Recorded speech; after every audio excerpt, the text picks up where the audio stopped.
Bom, pessoal, vamos para mais uma aula de matemática. A gente vai falar um pouco agora sobre os números primos, falar um pouquinho da definição e fazer alguns exercícios da nossa apostila, tá bom?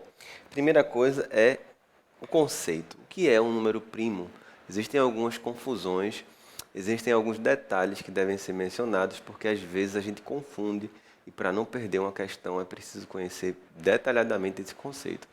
Então, primeira coisa, um número primo esse é um número inteiro, pode ser positivo ou negativo, isso é um detalhe que às vezes as pessoas esquecem. Então, um número P, ele é dito primo quando P possui, isso aqui é importante, exatamente, nem mais nem menos, tá? Exatamente 4 divisores distintos, quer dizer, diferentes. Quais são eles? Menos 1, 1, menos ele mesmo e ele mesmo. Isso é a primeira coisa que a gente tem que saber sobre o número primo. Na grande maioria das vezes, eu vou falar de números primos positivos. E, de um modo geral, a gente trabalha mais com os números positivos, porque até muitas vezes representam quantidades do dia a dia e tal, então muitas vezes são números positivos. Mas aqui é uma coisa muito importante, tem que ter 4 divisores distintos. Menos 1, 1, ele e menos ele. Então, por exemplo, o número 13. Quais são os divisores de 13? D de divisores. Menos 1, 1, menos 13 e 13. Não tem nenhum outro divisor de 13 fora desse conjunto. Então, ele é um número primo. Primeira coisa importante, se ligar aqui, 1 não é primo.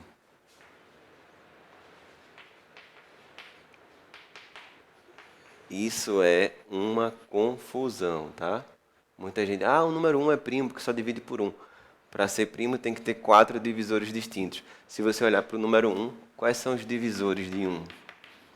Divisores de 1 são menos 1 e 1. Só tem 2, tem que ter 4 diferentes. Então, 1 não é primo.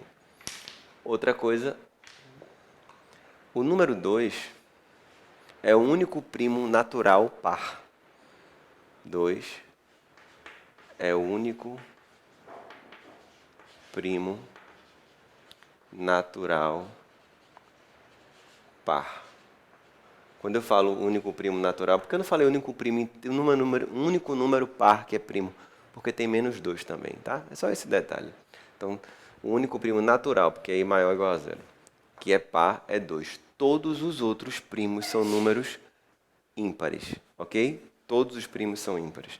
E então, quando eu faço assim, um conjunto de números primos, 2, 3, 5, 7, 11.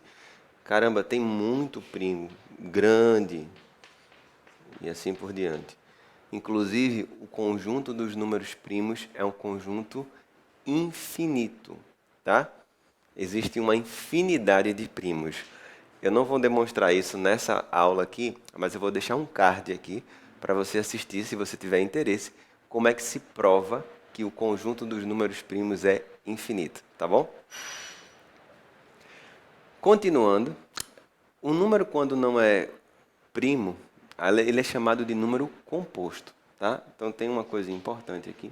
Por exemplo, 18 é 2 vezes 3 vezes 3. Por exemplo, 105 é 3 vezes 5 vezes 7. 30, 2 vezes 3 vezes 5.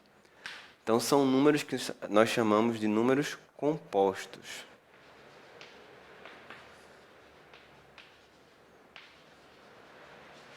O que são números compostos? Um produto de primos, ok? Então, um número inteiro, a partir do 2, de 2 para frente, ou é primo ou é um produto de primos. E aí, quando você vai construir todos os números, ou vai ser sempre dessa maneira, ou ele é um número primo, ou ele é uma multiplicação de primos. Vou dar um exemplo aqui, como é que a gente pode representar o número na sua decomposição por fatores primos. É uma coisa que a gente já faz há muito tempo. Quando a gente vai calcular o MMC entre dois números, ou quando a gente precisa fatorar mesmo, é super comum, a gente usa. Mas aqui eu estou só formalizando, né? Decomposição em fatores primos. Eu vou dar o exemplo do 18. O 18 eu escrevi aqui como 2 vezes 2 à primeira vezes 3 ao quadrado. Isso é importante porque eu estou colocando o expoente de cada fator primo. Então, de um modo geral, aqui ó, na base são sempre números primos. Então, quando você quer representar um número n com a sua decomposição em fatores primos, você coloca dessa forma.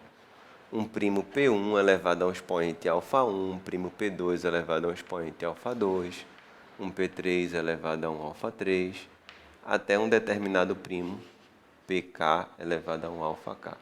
Todo número pode ser escrito dessa forma. Cada expoente aqui pode variar, desde 0 até no máximo o valor de alfa 1. Por exemplo,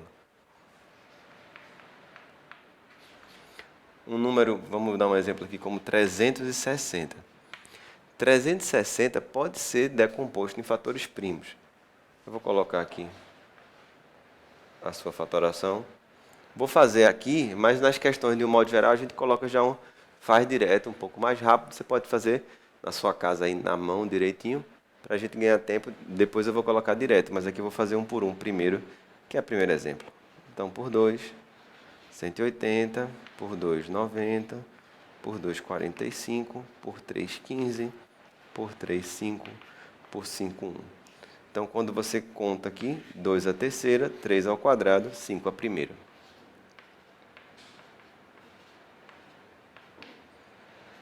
Então, essa é a decomposição em fatores primos. Então, isso aí é como a gente escreve o número na sua decomposição. Então, algo super importante para a gente estudar nessa aula é entender isso aqui. Vamos lembrar que se você quiser estudar os divisores de 360,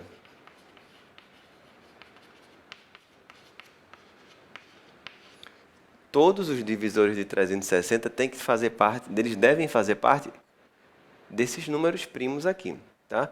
Um divisor x de 360, ele é da forma 2 elevado a A, 3 elevado a B e 5 elevado a C.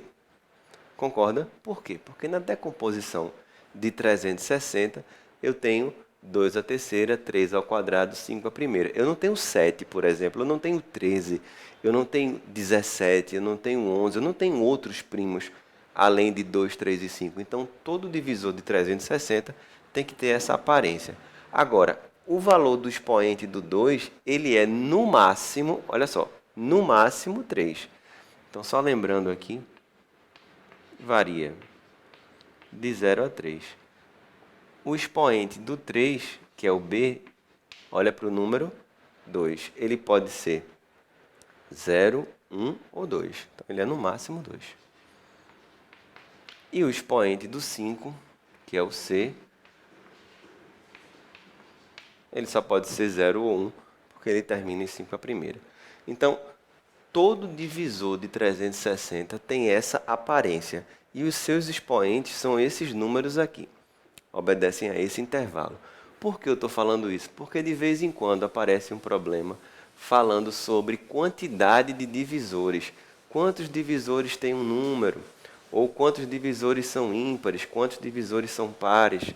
E aí eu vou mostrar para vocês como é que se faz pensando e depois eu digo como é a fórmula. Só que a construção do raciocínio já é a demonstração da fórmula. Isso é que é bacana. Então, olha só. Quantos divisores positivos tem 360, tá? Divisores.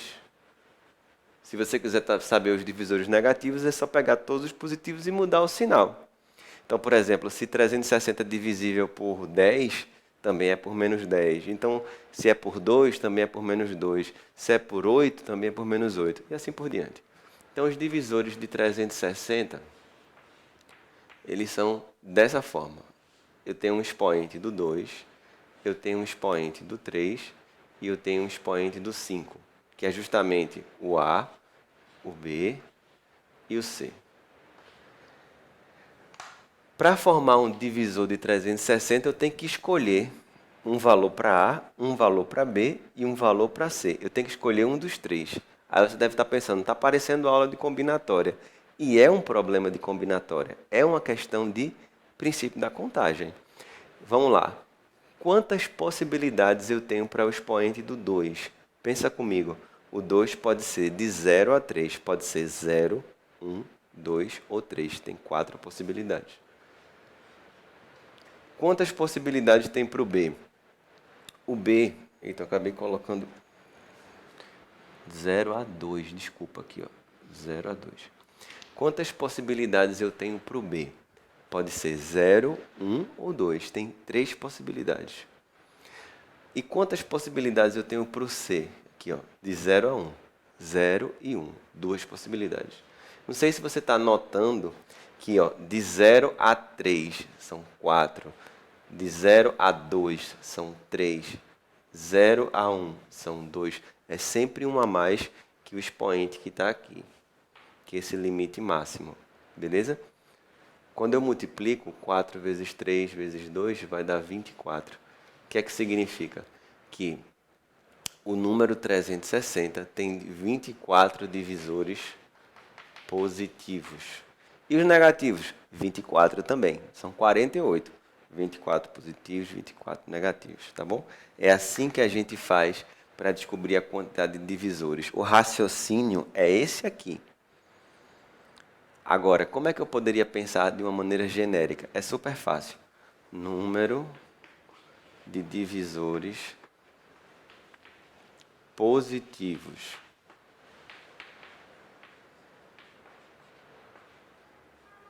Opa, deixa eu ajeitar aqui. Positivos. O raciocínio é exatamente esse que eu fiz. Deve ter percebido o que acontece. Quando você tem um número na sua forma decomposta em fatores primos, tá? Tem que estar fatorado bonitinho, tá? Cada expoente a gente vai somar uma unidade e multiplicar todo mundo. Foi exatamente o que eu fiz aqui. O expoente era 3, eu somei uma unidade, 4. Por que somou uma unidade? Porque quando a gente vai olhar as possibilidades, conta o 0, 1, 2 e 3. Esse 1 a mais é o 0. Então, cada expoente soma uma unidade. Então, vai ficar alfa 1 mais 1, alfa 2 mais 1, alfa 3 mais 1, até alfa k mais 1. Se eu quiser saber o número de divisores inteiros, é só pegar o dobro disso, tá? Porque tem os positivos e os negativos, é a única diferença. Aqui, por exemplo, tinham 24 divisores positivos e eu teria, por exemplo, 48 divisores inteiros, porque seriam os positivos e negativos. Esse é o detalhe. Então, como é que se calcula a quantidade de divisores de um número? Pega cada expoente, soma 1 e multiplica. Foi o que eu fiz, ó. 3 mais 1, 2 mais 1, 1 mais 1, 4, 3, 2, 24. Beleza? Essa é a ideia sobre números primos. O que são números primos? 2 é o único primo par, todos os outros são ímpares. O conjunto dos primos é infinito. Existem infinitos primos. E se você quiser saber a quantidade de divisores positivos, você faz exatamente isso aqui. Pega cada expoente, soma 1 e multiplica todo mundo. Beleza? A gente vai fazer agora alguns exercícios da apostila para amarrar bem isso aí. Alguns mais simples e outros mais interessantes para a gente pensar um pouquinho mais, tá bom? Se liga. Bom, vamos fazer alguns exercícios. Eu selecionei aqui 4 deles do nosso material que você tem aí. E a gente vai começar pela mais simples, que é a número 30, da página 25. Fala sobre Stan Lee, que era escritor, editor publicitário, produtor, diretor e empresário, que é o criador de diversos personagens, de heróis, das histórias em quadrinhos e também de vários filmes que a gente conhece, tá bom? Ele nasceu em 28 de dezembro de 1922. E aí a pergunta é a seguinte: o número escrito em fatores primos que representaria a idade completa de Stan Lee, figurante eterno em filmes de heróis da Marvel, em 28 de dezembro de 2018, possui expoente, aí ele fala expoente 3 para fator 2, expoente 2 para fator 3, expoente 5 para fator 2 e assim por diante. Ele quer basicamente que a gente faça a decomposição do número, tá bom? Bom, ele nasceu em 1922 e aí ele quer saber qual é a idade dele, seria em 2018. Então, naturalmente, a gente vai fazer aqui 1922 até 2018, ele teria completos 96 anos. E a pergunta dele é qual é o expoente de cada fator primo que compõe essa idade de 96. Bom, você pode aí, se quiser, pausar esse vídeo e fatorar 96 e aí conferir depois, tá? Ou pode simplesmente acompanhar comigo aqui. 96, vou dar até algumas dicas de como a gente pode fazer certas coisas de uma maneira mais rápida, tá? Eu faço muito isso e conto sempre para os meus alunos que algumas decomposições, se você tiver na cabeça um número, o maior número, ou números relativamente grandes que compõem o número que você quer fatorar, pode acelerar muito sua vida. Vou dar um exemplo. 96 é 32 vezes 3. Não é uma conta difícil de perceber. 32 vezes 3 é 96, mas 32 é 2 à quinta. Então é 2 à quinta vezes 3. Pronto, já fatorou. Isso é uma maneira de fazer a decomposição. É para fazer toda vez assim? Não, claro que não. Não é toda vez que funciona fácil assim. Se o número for muito grande, não dá para fazer. Mas muitas vezes é possível. Tá? Então, fatorando 96, eu teria 2 à quinta vezes 3. E aí já temos a resposta. Ele fala que possui expoente 5 para o fator 2. Verdadeiro, né? Aqui, ó. 5 é o expoente para o fator 2. Verdadeiríssima, a letra C de casa. Essa é a resposta. Ok? Vamos fazer outra aqui? Eu vou fazer agora um probleminha 18. É uma questão que ela já é sensivelmente mais inteligente, digamos assim. Eu não vou chamar a questão de difícil, eu vou dizer que a questão ela é mais inteligente, tem um raciocínio mais sofisticado e vocês vão gostar com certeza. Aquela ideia de que é uma coisa que eu sempre falo, não fique pensando, eu não teria essa ideia sozinho. Lembra do seguinte, quando a gente vê uma questão com um raciocínio que está normalmente além do que a gente pensaria, pense em aprender a fazer esse problema, porque se você aprender, agora vai fazer parte do seu arsenal de ideias para fazer questões mais difíceis, tá bom? Fica essa dica aí, eu acho que é importante. O número natural ímpar que possui o menor número natural ímpar, menor número natural ímpar que possui o mesmo número de divisores de 1800 está no intervalo. Vamos lá. Como é que a gente vai fazer isso? Primeira coisa, vamos pegar o 1800. Olha aí, agora não é tão pequenininho, né, como era o 96. Eu vou decompor, então. Então, dividindo aqui por 2, 900, vou acelerar. Por 2, 450. Por 2, 225. Por 3, 75. Por 3, 25. Por 5, 5. Por 5, 1. Então, fiz a decomposição. 2 à terceira, 3 ao quadrado, 5 ao quadrado. Então, aí é uma maneira de fazer a decomposição do número 1800, tá? Ele quer saber qual é o menor, se liga, qual é o menor número ímpar que tem a mesma quantidade de divisores do 1800. Bom, quantos divisores positivos, tá? Tem um 1800. Vamos ver? 3 mais 1, 2 mais 1, 2 mais 1. A gente pega cada expoente e soma 1. 4 vezes 3 vezes 3 dá 36. Então a pergunta dele basicamente é: qual é o menor número ímpar que tem 36 divisores positivos? Essa é a pergunta. Como é que eu vou resolver isso? Primeiro vamos pensar como é que se escreve um número na decomposição por fatores primos, tá? Um número se escreve assim. É um primo elevado a outro, um primo elevado a outro. Como ele quer saber um menor número ímpar, não esquece, ímpar, tá? O primeiro primo que tem positivo é 2. Só que 2 vezes qualquer coisa é sempre par. Como ele quer um menor número ímpar, então esse 2 vai ser excluído. Então a primeira potência que tem é de 3, tá? Então, o número vai ser 3 elevado a um valor x, 5 é o próximo primo, 7, 11, tá um W aqui, e assim por diante. O número tem que ter essa aparência. Só que tem um detalhe. A quantidade de divisores desse número aqui tem que ser, preste atenção, tem que ser 36, tá? Certinho. Mas como é que a gente faz para calcular a quantidade de divisores? Pega cada expoente e soma 1, cada expoente soma 1, cada expoente soma 1. Então, olha só, quando eu pegar cada expoente e somar 1, tipo x mais 1, y mais 1, z mais 1, w mais 1, vai ter que dar 36. Aí você disse, e se tivesse 13, 17? Bom, 36 é um pouco limitado em relação ao tamanho, ele é pequeno. É a mesma coisa que 3 vezes 3 vezes 2 vezes 2. Estou escrevendo da menor maneira possível, porque ele quer o menor número possível, ímpar. Bom, pensa comigo. Para que x mais 1 dê 3, x tem que ser 2.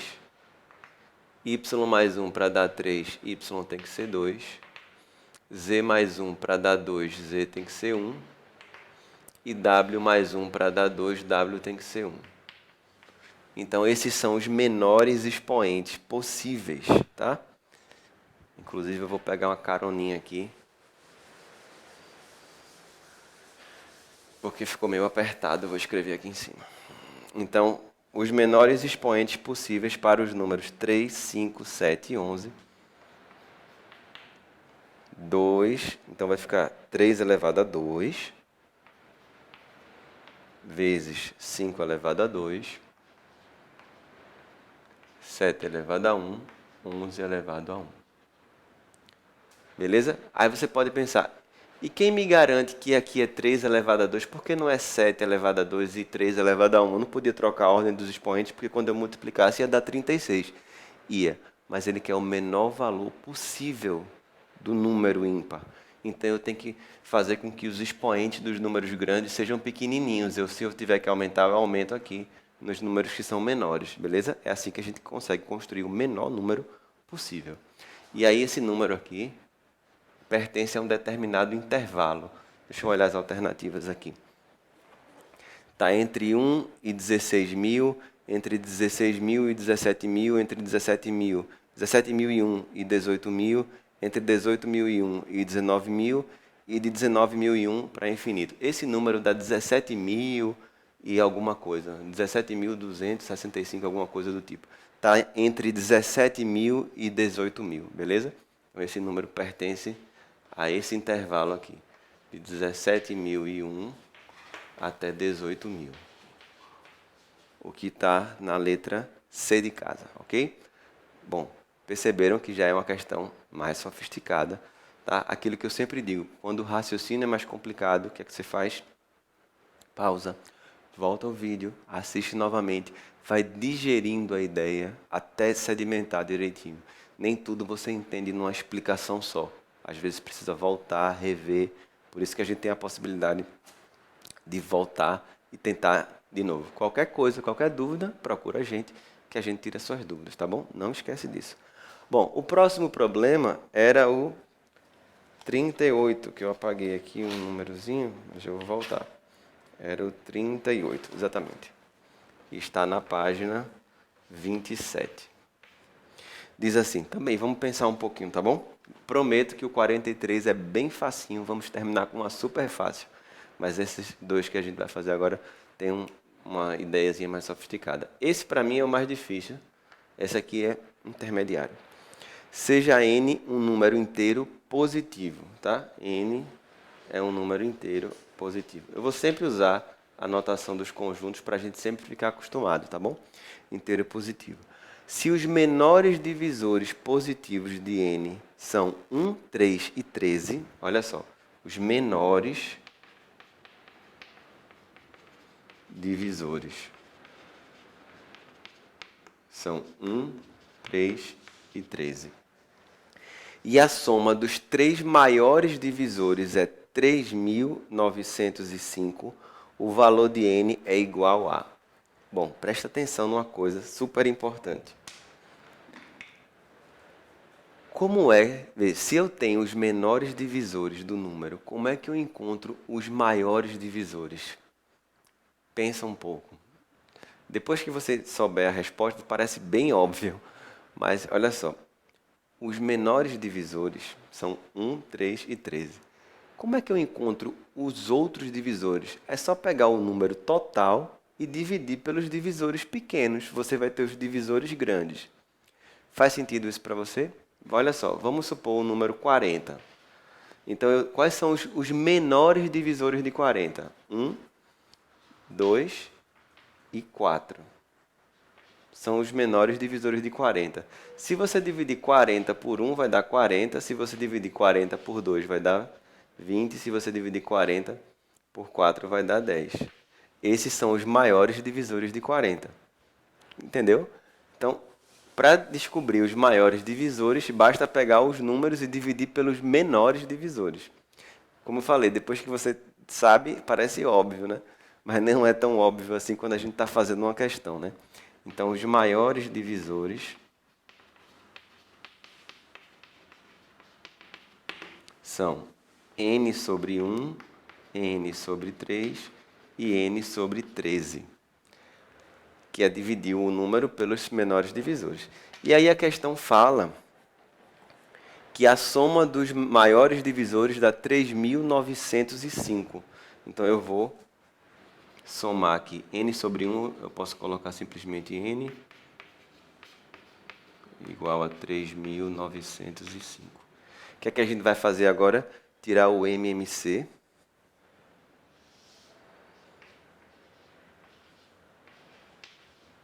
Que dá 39, né? 39 dividido por 1 dá 39 vezes n, 39n. 39 dividido por 3 dá 13, 13n. 39 por 13 dá 3, 3n. Então, 39 com 13, 52, 55. 55n, passo 39 para lá multiplicando. Então, a gente vai achar o valor de n, 2.769. Beleza? Resolvida a questão. Então, essa ideia do divisor é o feeling, né? Tem que ter esse feeling. Isso aí não é inspiração não, pessoal. Isso é estudo. Estudo. É estudando que se aprende. Não acho que vem uma inspiração do além ou uma ideia de outro lugar que surgiu. Um grande matemático do passado me iluminou. Não, não é isso. É treino, estudo, estudo, estudo, estudo. Beleza? Peguem essas ideias mais complicadas e absorvam o máximo que vocês puderem. Sempre lembrem disso. Essa história de talento é papo furado. O que existe é dedicação, é vontade, tá? Não esquece disso. A questão para a gente finalizar é a 43. Eu prometi que era uma bem fácil. E é mesmo, tá? É uma questão que faz umas afirmativas. E a gente vai precisar dizer se é verdadeiro ou falso. Então, com a aula, já vamos fazer rápido. Olha só. Todo número primo é ímpar. Verdadeiro ou falso? Falso. Por quê? Porque existe um número primo que é par, que é 2. E se for negativo, menos 2. Tá? Se o número A é múltiplo de 3, então 2A é múltiplo de 6. Verdadeiro ou falso? Verdadeiro. Porque para ser múltiplo de A e de B, vai ser múltiplo do MMC entre A e B. Mas vamos supor que você não está pensando tão profundamente. Vamos pensar assim, um número que é múltiplo de 3 é 3K. Se você chamar isso aqui de um número A, quando eu fizer o dobro de A, é só multiplicar tudo por 2, vira 6K. Então, realmente fica múltiplo de 6. Lembrando que K aqui é um número inteiro, tá? Então, se um número é múltiplo de 3, claro, o dobro dele vai ser múltiplo de 6. Está verdadeiro.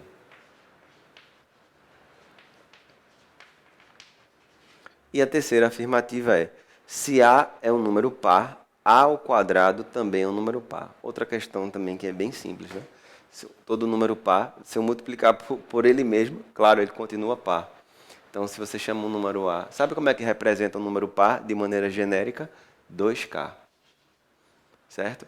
ao quadrado é 2k ao quadrado. Inclusive é 4k ao quadrado. Além de ser múltiplo de 2, além de ser par, ele é múltiplo de 4, inclusive, quando você leva um par ao quadrado. Beleza? Então, também está verdadeiro. Como eu falei, para aliviar, né, pessoal? Depois de duas questões difíceis, vem uma fácil para terminar. Ok? Terminamos essa aula aqui e espero que vocês tenham entendido. As questões que foram mais complicadas, sigam esse conselho, tá? Não desistam de entender uma questão difícil. Leve isso como um estímulo para aprender mais e elevar seu nível. Sempre pense em crescer o nível da matemática, porque isso vai lhe ajudar em diversas questões, em vários vestibulares, tá bom? Até a próxima.